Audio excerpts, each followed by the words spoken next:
क्या पाकिस्तान जो दशकों से एक ही मकसद पर काम कर रहा था, आखिरकार उसमें सफल होता दिख रहा है क्या? पाकिस्तान जो है वो कभी भी भारत को सीधे युद्ध में नहीं हरा सका है, लेकिन उसने हार मानने के बजाय रणनीति बदली। उसकी सोच थी कि भारत को सीमा से नहीं बल्कि समाज से कैसे तोड़े, और पंजाब इस साजिश का सबसे बड़ा निशाना बना। पाकिस्तान का जो असली मकसद वह जमीन नहीं था पंजाब में, उसका मकसद था सिख युवाओं को, इन योद्धाओं को उसकी परंपरा से कैसे काटना है, गुरु गोविंद सिंह जी की जो विरासत को कमजोर कैसे करना है, और भारतीय सेना से एक ऐतिहासिक मार्शल कम्युनिटी को अलग कैसे करना है। अगर यह सिलसिला ऐसा ही चलता रहा व्यूअर्स, तो नुकसान सिर्फ पंजाब का नहीं होगा, नुकसान भारत की सैन्य आत्मा का भी होगा। आर्मी द्वारा यह सिर्फ एक अपील नहीं है, यह एक राष्ट्र चेतावनी है। अगर नशे पर निर्णायक वार नहीं हुआ, अलगाववादी विचारों को रोका नहीं गया और युवाओं को फिर से राष्ट्र से नहीं जोड़ा गया, तो वह युद्ध जो बिना गोली चले लड़ा जा रहा है, हम हार सकते हैं। नमस्कार, स्पीक स्ट्रेट में आप सबका स्वागत है व्यूअर्स। मैं हूं अमित। व्यूअर्स, आप सबको गणतंत्र दिवस की हार्दिक शुभकामनाएं। आज पूरा देश गणतंत्र दिवस बड़े हर्ष और उल्लास के साथ मना रहा है, परंतु मैं जो खबर आपके पास लेके आज आया हूं वह भारतीय सेना से जुड़ी हुई खबर है। और पिछले दिनों भारतीय सेना ने पंजाब से एक अपील की है, और ये खबर मुझे सामान्य खबर नहीं लगी। व्यूअर्स, ये खबर बहुत से देशभक्त भारतीयों के मन को दुख और चिंता और आत्म मंथन में डालने वाली खबर है। व्यूअर्स, भारतीय सेना को आज पंजाब के सिख युवाओं से अपील करनी पड़ रही है कि वह आगे आए, सेना में भर्ती हों और उस परंपरा को बचाएं जो कभी भारत की सैन्य शक्ति की पहचान हुआ करती थी। और व्यूअर्स, यहीं से एक प्रश्न उठता है, क्या पाकिस्तान जो दशकों से एक ही मकसद पर काम कर रहा था, आखिरकार उसमें सफल होता दिख रहा है क्या?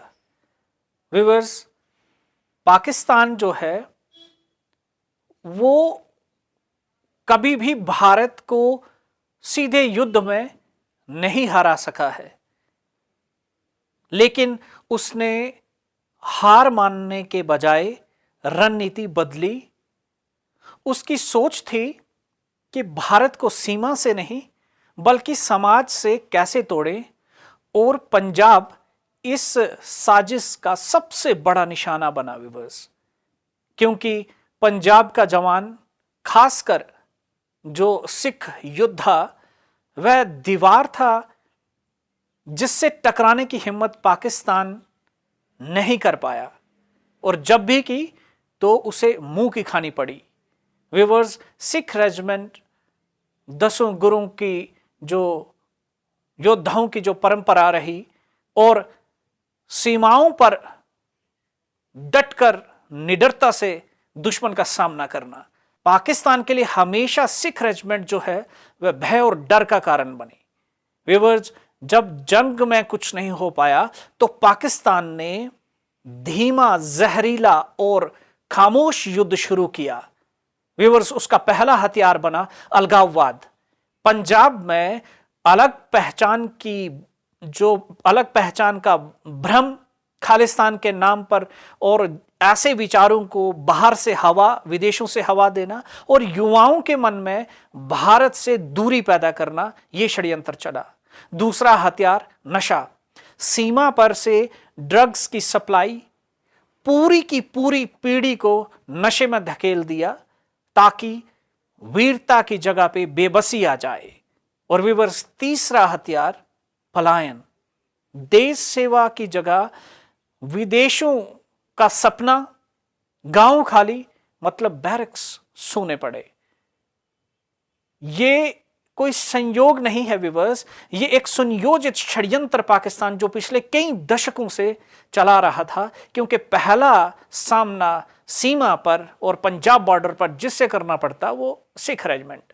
व्यूअर्स, पंजाब के मुख्यमंत्री भगवंत मान ने भी कई बार कई मंचों से वो ये कह चुके हैं कि पंजाब का युवा नशे से बर्बाद हुआ है, बड़ी संख्या में युवा विदेशों में जा रहा है, और यही कारण है कि सेना जैसी संस्थाओं में पंजाब से भर्तियां जो हैं वो कम हो रही हैं। व्यूअर्स, जब राज्य का मुख्यमंत्री ये कह रहा है तो इसे हम नजरअंदाज नहीं कर सकते और ना ही करना चाहिए।